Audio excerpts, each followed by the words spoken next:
She's our school psychologist here. And Tina, you have a great program that you use with one of the special ed classrooms called the Zone Classroom. Yes. And we've talked a little bit about that, and I'm just wanting some information to get to the teachers on how it can be used in a regular classroom. Correct. So if you could just kind of describe what this Zone program is for them. So Zones of Regulation is pretty much a cognitive behavior therapy program. It is used by many schools, not only in their special education classroom. It is used by schools to be very trauma sensitive and to understand, or rather give the school itself a language to target understanding of self-regulation strategies and approaches. Especially now with what is going on in our country right now with COVID, and a lot of kids may be coming to the table or coming into school with certain levels of anxiety, okay? And so helping kids, or rather teachers, recognize and giving them approaches to really self-regulate emotions.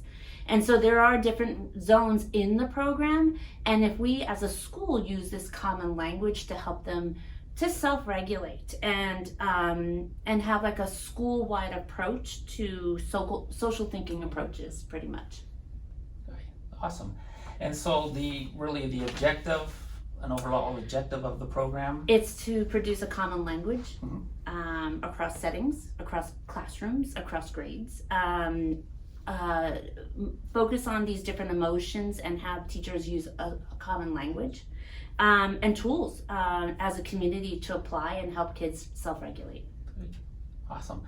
And then talk a little about the zones, I guess. What the 3 zones are, if you would. Actually, there's 4. Oh, 4, sorry. There are 4. So a occupational therapist pretty much created this program to help kids identify individual feelings and levels of alertness. So I'm just going to go over this. It is an effective regulation tool. It's problem solving and positive solutions, and it's understanding, this is the key for me, understanding how behaviors influence others' thoughts and feelings. So when we talk to our kids, there's no perfect zone to be in, but ideally our goal is to be in a green zone to learn. But when children come to school with potentially anxiety, the one common theme that I hear kids come to my office is anxiety.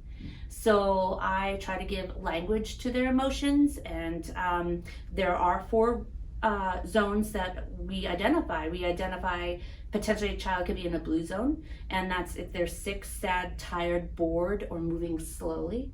A yellow zone could be they're frustrated, they're worried, anxiety, loss of some self-control, potentially very sad, more frustrated. That's more the anxiety. The red zone is angry, terrified, elated, out of control. And so our goal is to get them into potentially a green zone so they can self-regulate, talk. And when you're talking to your student, identifying, just asking them, are you in a blue zone right now?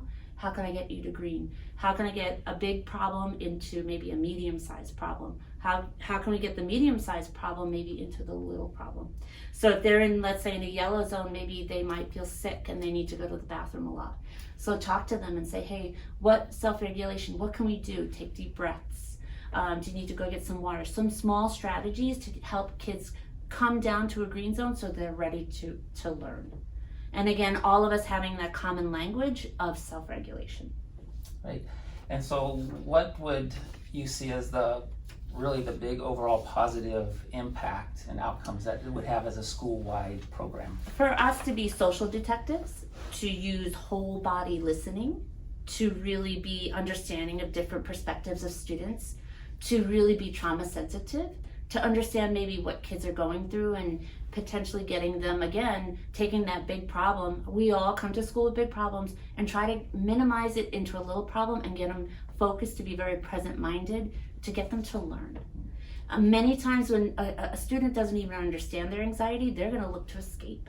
They're going to look to find ways to maybe escape, either class clown, go to the bathroom a lot, get in trouble, I don't know. but they're going to find very negative coping mechanisms, and we really want to try to get them, again, by communicating with them and getting this common language across the campus. Hey, how do I get you in the green zone?